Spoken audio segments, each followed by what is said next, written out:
Welcome to Nikki Speaks TV, the relationship series. The pandemic forced us all to slow down and do an assessment of our relationships. Whether you're dating, engaged, married, or divorced, we'll share tools to help everyone. Join me this season as my guest and I talk about all things relationships.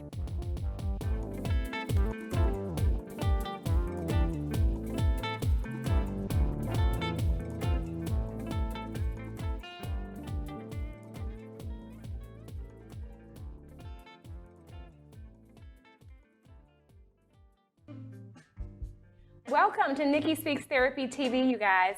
Today I'm so excited to introduce you to my friend, Terrie Chantel, founder of Pajama CEO. Hi. Welcome, Terrie. Hello. Thank you for having me. I'm so glad that you're here. Thank you. So tell the audience what you do and who you are and how you show up in the world. Sure. I am Terrie Chantel. I'm a speaker, motivational speaker. Specifically, I address success plus wellness because you are not successful on the outside if you are also successful on the inside, unless you're successful on the inside. And I'm the founder of Pajama CEO, a consulting and educational firm. Wow. So tell us a little bit about your journey and how you started and founded this business. You know, Pajama CEO was definitely a journey of self-discovery that just resulted in how I show up in the world. But it was the result of just a long journey of internal shifts. I started my career, my professional corporate career as an IT girl. I was in IT for 10 years. And during that time, brainiac.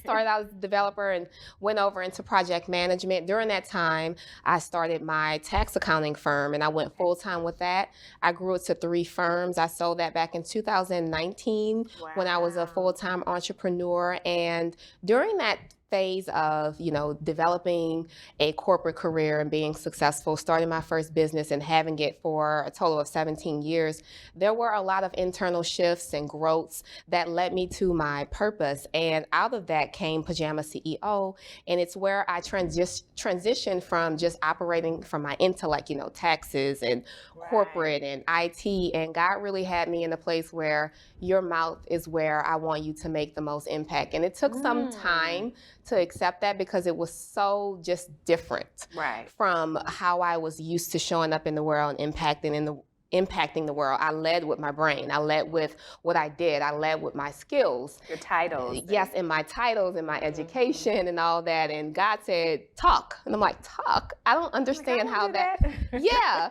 But out of that, Pajama CEO, my brand was born. And it's where I use who I am, my experiences, my intellect, my skill sets. All of that is just a big intersection of impact. How do we show up in the world while we're still feeling good doing what we're called to do? And that is who I am. That's where I am. I do speaking engagements and trainings, and I give people practical tips and strategies on how to be impactful on the inside, how to show up for yourself, how to take care of yourself, how to have mental resiliency, how to feel good. So when you are out there, you're the best version of yourself, because you cannot be the best if you don't feel the best and if you aren't really living your best inside. And so that's what we do as a firm, and that's what I do as a speaker. I love that. Thank you. And I just love connecting with women that are on the move, and really shifting, like you said, elevating themselves and others along the way. What is your why? My why is simple. My why is that I've realized that life comes down to 2 things, and it's not money. It's about how you feel and the relationships that you have. That part. And sometimes we go down a dark path before we realize at the end of the day, the money doesn't keep me warm or make me happy. The houses, the cars doesn't make me happy. The things don't make me happy. I'm happiest when I feel good mentally, physically, spiritually, and also when I have beautiful relationships with the people that are most important in my life. But how do I get to that place of happiness? Because it's not just willing it to be. It's not just praying it that way. You have to know how to take care of yourself. You have to know how to show up for yourself. You have to know how to nurture those relationships, be a better mom, a better friend, a better leader, How do you do those things when you weren't taught the strategies and the skill sets and the just the overall implementation of that? It's not just, oh, I'm going to be a better friend, when you don't know that you need to learn how to be a good listener. I'm going to be a better mother, but you don't know, I need to take care of myself. I need to journal. I need to meditate. And so my why, having gone through those dips, is to teach others how to be the best versions of themselves so that they have the capacity to show up in the world and impact the world and achieve their goals at the same time without losing the most important things that make life worth living, which is how you feel in your relationship with others. Yeah. I love that. I love everything that you said. And I wonder, because I know we've shared and had some fun moments where we've kind of, went back and looked at our past and some things that we've been through. We've had some commonalities and everything. And so how do you do that when you lose a relationship? Because I love talking about relationships. I think when life is easy, it's easy to show up as yourself. It's easy to take care of yourself. It's easy to be inspired to impact people all over the world and all of that. But when something happens, a divorce, a separation, a breakup, sometimes you get off kilter and then you have to find your grounding again. So how do you teach, coach, inspire women, men to be able to continue to move on, to be able to pick up the pieces and start again? As a leader, when you're a leader, whether it's at work, you're viewed as a leader in your family, in your community. It's difficult when you lose something, especially when you don't feel like it's your fault. Right. When everything else is working except the closest thing to you, that's a blow. And it's hard because it's an assault on your intellect. It's an assault on your belief in yourself. It's an assault on you believing that you make good choices. It's an assault on you believing that you can keep yourself safe. All of that isn't true. When you're in that spot, you feel like, well, if I was this great person, if I did make great choices, how did I end up here? And it leaves you in a vulnerable place where you begin to question yourself. And now all of a sudden your esteem is not where it used to be. Your confidence is not where it used to be. Your identity is not where it used to be. And when you get to that place where you're not believing in yourself, it kind of takes away your boldness and I'm willing to jump off the porch. I'm willing to easily execute, quickly execute. I trust my decisions. I'm going to go for it. All of a sudden, you're second guessing everything because you feel like you got it wrong in this area. Well, if I got it wrong there, you feel like a failure. And so there's a journey to get back from that place, to get back to a place where you believe that you make good decisions and being okay with the fact that if it doesn't work out, I can quickly bounce back and try again. There's a journey to that. And the one thing I like to really express to people is, one, you aren't alone. All the big dogs fall at one time.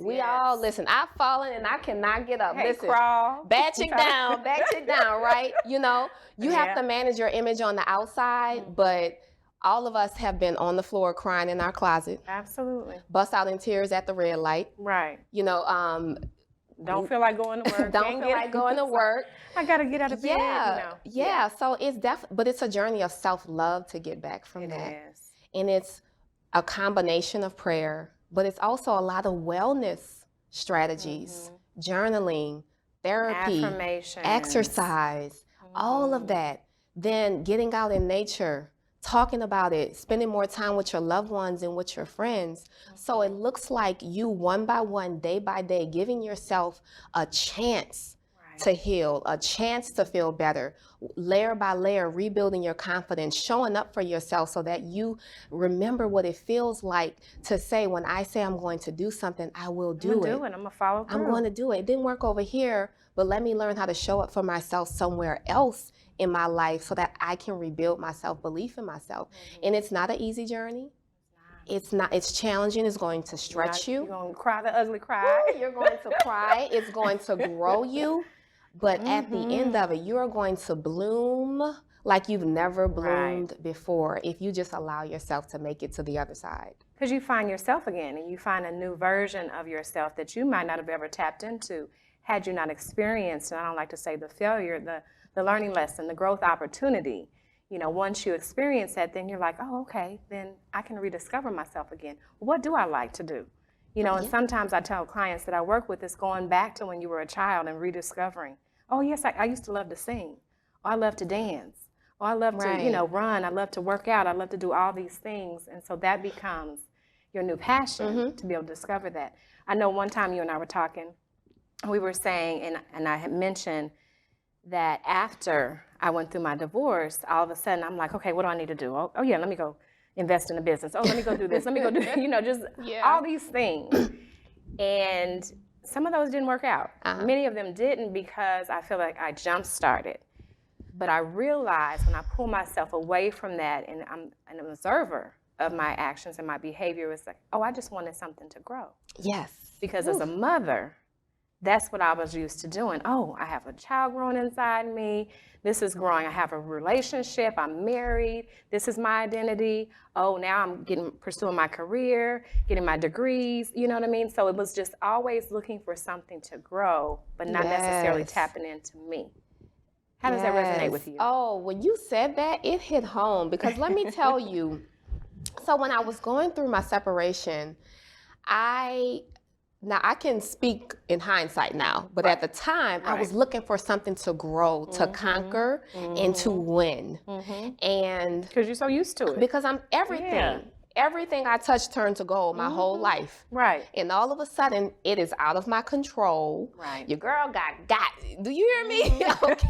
It's like, wait, hold on. Me this is not me. And so I didn't want to accept this identity of somebody that lost, that got. So subconsciously, I needed something to win at. I needed something to attack. And the weirdest thing, I woke up one morning, and this is why, listen, do not try to start something when you're like, don't do it. Now, hallelujah. So now I said, this is what I said. I told y'all I did taxes. I was in IT consulting. I woke up one morning with the bright idea to sell coffee. Coffee. You was like, let me get all these. And let me tell you, I went full-fledged. I started researching roasters. Okay. Next thing you know, Nikki, I'm in East Texas somewhere, sampling 19 different types of beans, touring a coffee plant, okay? Picking out bags. Oh, wow. Looking up filters. And what was the name of the company? I don't even remember, but I was high on coffee. I'm talking. My goodness. I had this. Like I had the answer. The coffee was good, y'all. It was going to be the best coffee, okay? Then I had the idea to sell it on the internet. Now, who buys coffee on the internet? I don't know. I don't know anybody. I don't even buy. I'm not. Or I need coffee now when I need it. So I don't know where I thought time to wait. Yeah. I mean, then I was going to have robes to go with the coffee and everything. Oh, wow. Listen, and this was about a good 3 weeks. Okay. I needed something to channel my focus into. Right before I sent the invite for the coffee tasting.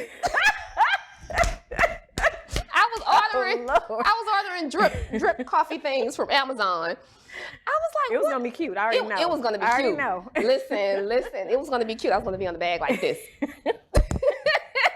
Now somebody needs to slap me, Terrie. Why are you selling coffee? Right. But it gave me such a place to hide in and to focus on. When I look back, that's what it was. I just needed something to focus on. Yeah. I needed something to grow. A nice distraction. A distraction. I needed something to make me feel like something is working. This is work. You still got it, girl. You can still start something and grow it and make it succeed. Everything in me wanted that. And I thank God it was coffee. Right. And not coffee. A whole business. Brick and mortar. How about that? I'm glad I channeled my energy into coffee and not Cancun somewhere. Right? Well, and let's keep, and so it was crazy. Because you can mean well. You know what I mean? Your heart is in the right place because you want to continue to inspire, you want to continue to grow, you want to be able to channel your energy into something that's going to be fruitful. And, but sometimes you can start too soon, you know, and maybe you have to wait till your mind is clear. Sometimes that takes being still. And like you said, journaling and doing things like that. So. And I wasn't talking to people at the time either. I was handling all of this in isolation. Not a soul knew. So sometimes you need to talk to people so they can be like, girl, what are you doing? Right. or you can hear yourself. They don't even have to say it. Right. You know, see how you're looking at me? If I would have said that to somebody, they just would have looked at me like, coffee, Terry? Yeah. They didn't even have to say anything, and I would have thought, what am I doing? Right. So I learned so much during that phase. There's so much power in being transparent and talking and just going through things like this. As you mentioned earlier, you come out so much wiser with so many more weapons in your tool belt. So you won't ever go to that particular dark place again, and you won't stay there as long, and you know how to get back up. So I'm thankful for the journey. I'm thankful for the coffee isolation bucket that I went into for a while. I'm thankful for that because it taught me things that I wouldn't have never learned. Because there's no greater teacher than life in a crisis. I know. Thanks for joining us today. Nikki Speaks Therapy is a platform that focuses on health and wellness strategies to help you improve your life. I'm so glad you're here. Follow us at NikkiSpeaksTherapy.com to stay up to date on all Nikki Speaks events. I don't know if it was this way for you, but for me, I didn't want to have to experience a breakup like that, at that magnitude, right? And I just really wanted it to work. And so for me, that was a frustration because it's like, I'm going through something that I didn't necessarily want. Yeah. And I could see, you know, how I contributed to the breakup as well. And so speak to that person that maybe can take accountability for some things that they have, you know, contributed to, you know, make the relationship not work. How do they forgive themselves and move past that pain of just coming face to face with their part? You know, there's two parts to the journey. There's the part where you're pointing your finger at the other person, but there are 3 fingers pointing back at you. And at some point, to get your power back, you have to focus on those 3 fingers that are pointing back at you. Right. Because everything we go through, there's a lesson in it. And it's going to be a little difficult to have those conversations with yourself, but it's going to produce a better you. Right. You know, even if it's not your fault, it's still your fight to get up out of this. Part. Oh, yes. And you just have to accept that. So number 1, yes, forgive yourself. Sometimes you may have to work on forgiving yourself before you have to work on forgiving the other person. So true. You are human. You are not perfect. You've made mistakes. You allow yourself to look at who you are and you take it as a challenge. I remember I went through this phase and I was sort of affirm myself and I made a promise to myself that I'm going to be better and not bitter. You owe it to yourself to be a better version. You owe it to yourself to give to yourself what that person or situation may not have given to you. You owe it to yourself to give yourself a standing chance. It already did what it did in the past. It already hurt you. It already cut you. Don't let it linger into the future. Don't let it write its name on your future. You take the pen. You rewrite who you're going to be. You do that. So forgiving yourself and facing those things is saying, I'm not making a commitment to hold on to this pain, to hold on to this trauma, to hold on to the offense. I'm making a commitment to saying, despite of that, I'm going to be better. Despite of that, I'm going to still be beautiful. I'm going to love like I've never loved before. I'm going to trust like I've never been betrayed. I'm going to jump like I've never fallen before. You owe yourself that. You do. You owe yourself that. So forgiveness, self-forgiveness is a part of that. Don't betray your future self by staying married to your old self. That's the best thing I can say. You go live the life. Bigger breakup, Yeah, break up with the old you. Break up with that. Let that go. And you know what? The biggest thing, it's okay if it's a win-win, meaning you forgiving yourself, you're going to naturally detach from the pain from that situation. Because if you want to hold on to that pain, that's admitting that it stopped you. Just because that happened, it doesn't mean that it's stopping what's about to happen. So I'm not, okay, that happened, but I'm not going to stay mad. I'm not going to stay mad. And it's okay that forgiving myself and then letting that pain go and that bitterness go means that the other person feels better about themselves or it relieves their conscience or whatever. It's okay if it's a win-win. You know, it's okay. And sometimes it just takes writing down I remember one time I wrote down every positive thing that came out of that union. for me, it was 25 years, Wow. married for 20, and I wrote down everything. So, that's a lot. Yes. A lot of Yes. successes, a lot of wins. And I said, I refuse to think about anything that was not on this positive list of all the things that came out of that. Yes. Because, for me, what I tell my clients is that if you met that person and you had that relationship, you had that season of time, obviously they're a part of your journey. Yes. And so I accepted that as, this is a beautiful thing, and all that came out of it, our children and all these blessings and things like that. So I think sometimes we miss it. We always want to focus, and people will take you back. You have to be careful about your circle. That's true. You talk to a certain amount of people. Yes. Some people will, remind you, of the loss. Yes. I don't have time for that. No. Right? It's No. like, okay, shelter your ears and make sure that Yes. anybody that's there for you is truly there for you and does not, take you back to that pain point. But, for me, I just have found that just remembering all the wins, you can do it again. You did it before, you can do it again. Listen, you're still that chick. You're still that guy. Still. And that's that's the pivoting point. You get to a point where you realize I can't give any more life to talking about the past. I have to talk about the present. I have to pour my energy into who I'm going to become, because there's only so much healing you can do talking about the past. Once you've exhausted that through whatever means that meant for you, once you've exhausted that, you have to cut it off. You give it moments, but you cut it off and you start pouring that attention into the present. You start deciding, I'm no longer going to talk about this on the phone with my girlfriends.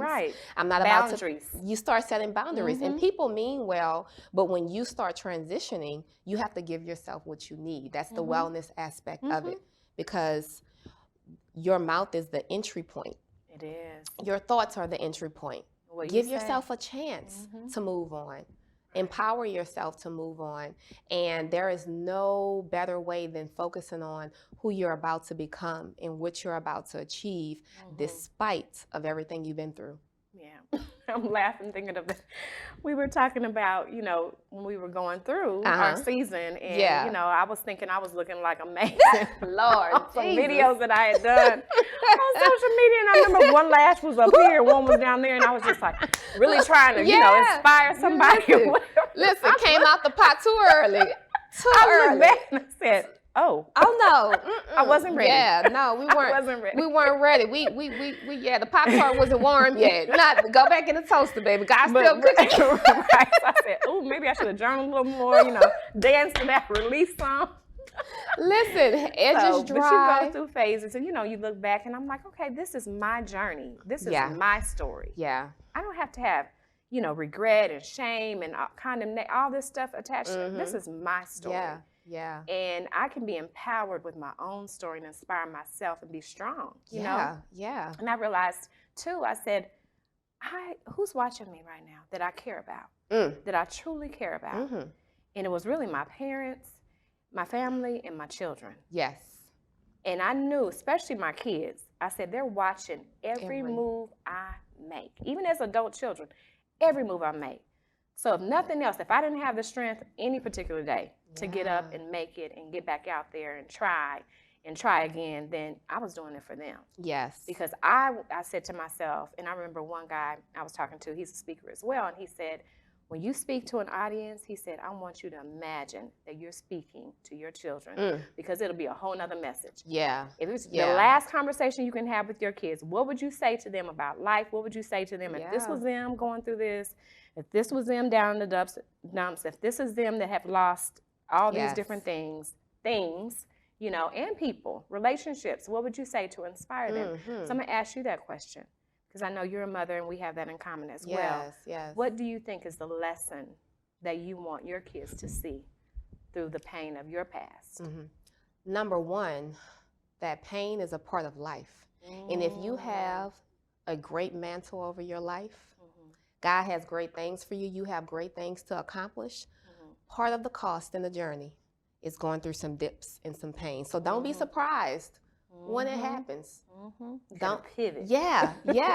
Go through it. You in order for a grape to turn into wine, it has to be crushed. So you will go through some crushings. You will. But we don't want to. I know we don't want to. Oh, we don't want to. Why? Lord Jesus, we don't want to. Listen, when my crushing came, especially if you're one that you've just been winning. Yeah, you know. Like, let me do this, put a seed here, put a seed when you just there. been winning, you're like, wait, nobody told me. Yeah. That was like, nobody told me it was going to be this hard. Nobody told me that it's not a bad month. It might be some bad years. Right. And I was looking for me to tell me, girl, that is a part of the journey. I didn't know that. So the number one thing I tell my kids, and I've been transparent with them as much as I should be, right. Appropriately, is that, listen, I want you to know there have been days you've seen mama cry, but then you saw me get up. I said, you will hit this point. Something's going to happen in some area. Right. I want you to remember how I got up and how I went through this. Remember the bad and remember the good. Don't be surprised, because you're great. You are greatness. Yes. And greatness comes with great, great challenges. But only some of us pass the test, and you're built for it. Right, right. Just know that you're built for it. The purpose of this test is for you to see, in the world to see, that you are built to last. Ooh. Just like the Energizer. Energizer Bunny. Built to last. Built to last. That built to last. That's really the main thing. That's it. That.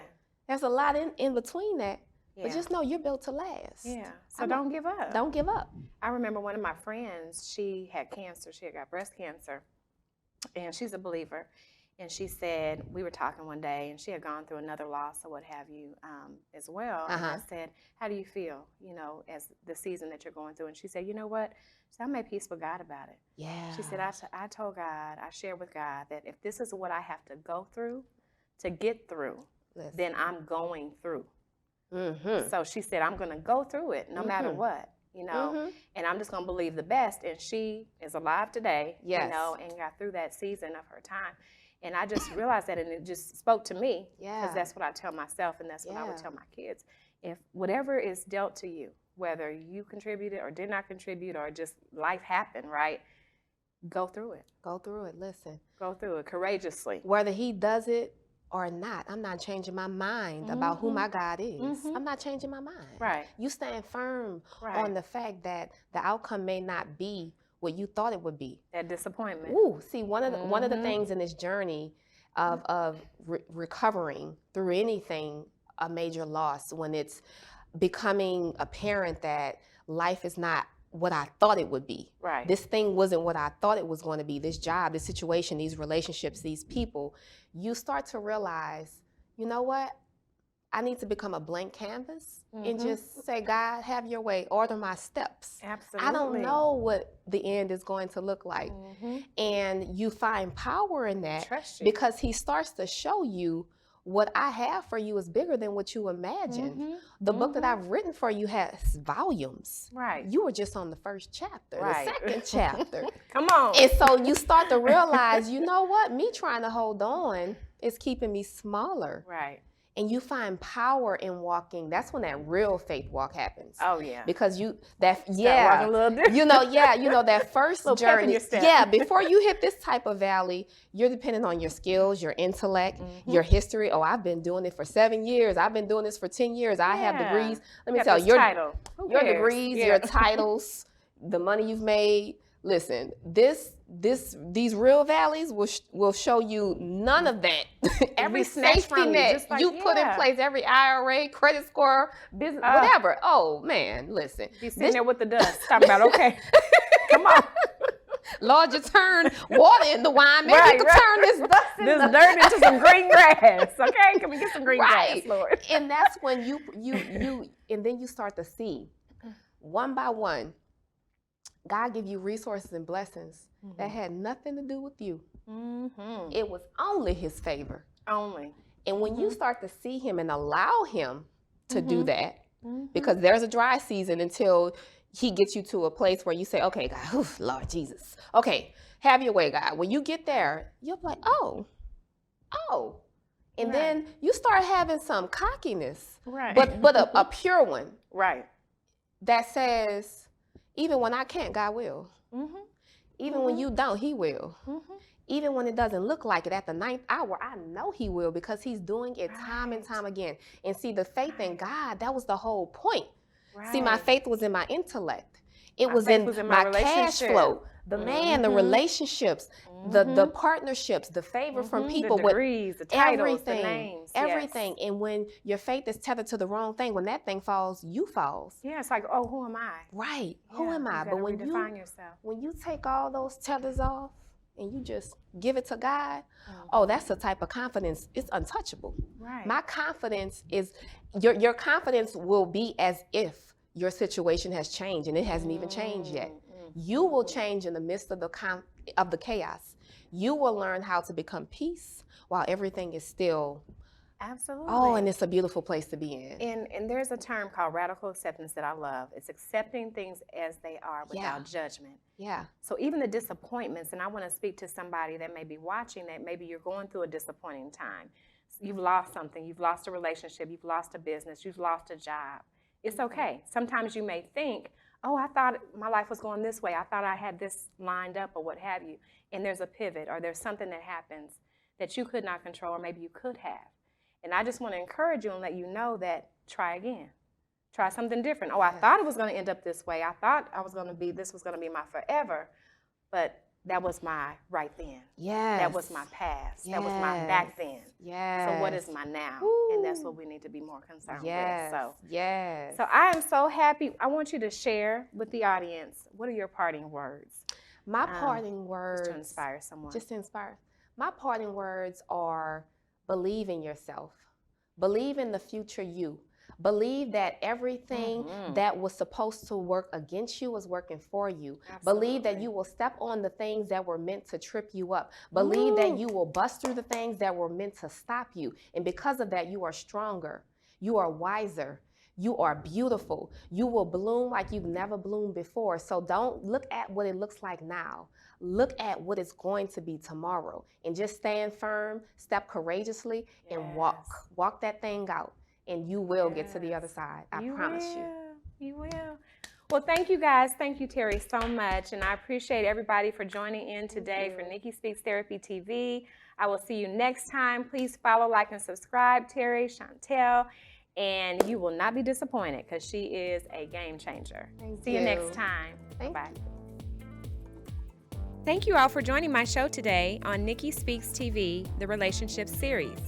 Follow me on Instagram, Facebook, TikTok, and Twitter. Don't forget to like and subscribe on YouTube, or you can visit me at nikkispeakstherapy.com. See you next time.